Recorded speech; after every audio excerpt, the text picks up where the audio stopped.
They'll run it here. This is James running.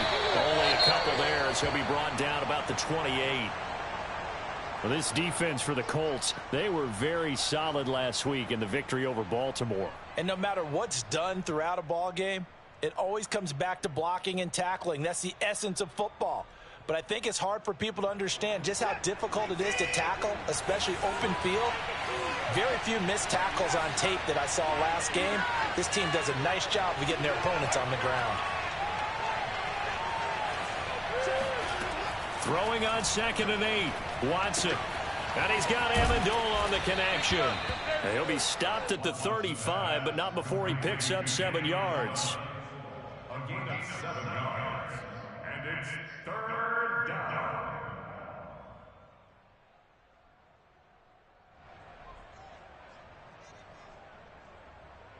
Just play number 3 here on the opening drive, and it's an early 3rd and 1. To throw is Watson. That's caught by his tight end, Jordan Akins. And he is going to have a Texans first down as they're able to get the 3rd down conversion. When an offense reads blitz, doesn't matter where it's coming from, tight ends know that they become a big part of the passing game because they should be an easy outlet when all those extra bodies are trying to get to the quarterback. A hot route, so to speak.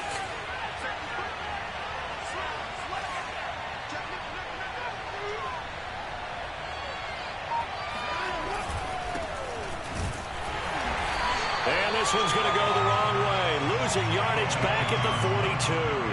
He'll lose a yard there, and it's 2nd and 11. This defense is a difficult one to prepare for, one of the best in the league.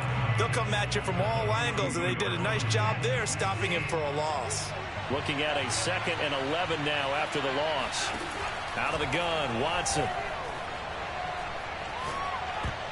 Oh, not sure he saw the linebacker there as that's batted down and incomplete. Receiver coaches preach to their guys all the time. Separation, that's what's going to make the play successful.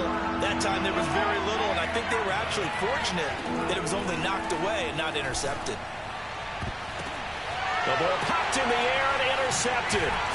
Picked off by Kenny Moore. And the Colts are going to get the football here as they force the INT on the game's opening drive. Well, that is a quick lesson on how difficult this defense is to throw against. An interception on their initial drive of the ball game. Now we know why their offensive staff spent the entire week awake trying to prepare for this one, because you can't totally shy away from throwing the football.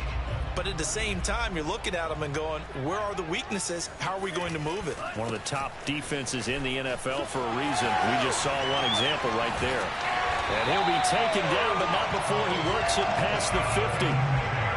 That's the type of run that Jonathan Taylor gives you so often, and you just can't take it for granted. He finds a way to get those extra yards. The 3rd running back taken in the 2020 draft, but he had the best numbers by far of any of them.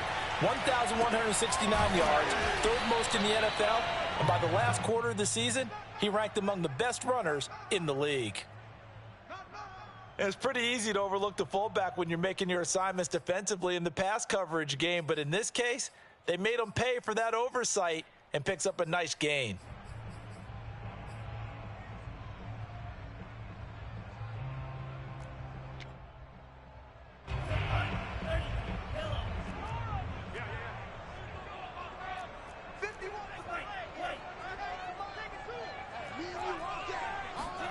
To throw again on 2nd down.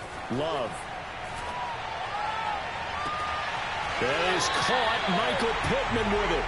And they'll have it in the red zone before he crosses over out of bounds. Well, I think when they look at their offense, they think to themselves, weapons everywhere, and they want to move the ball around. They want to spread it to different people. But you absolutely know they want to get this man involved as well, and that's what they just did on that play. From the red zone now, they'll look to throw. And that is caught. Touchdown, Indianapolis. Michael Thomas, his 2nd touchdown on the season. And the Colts are going to take a first-quarter lead.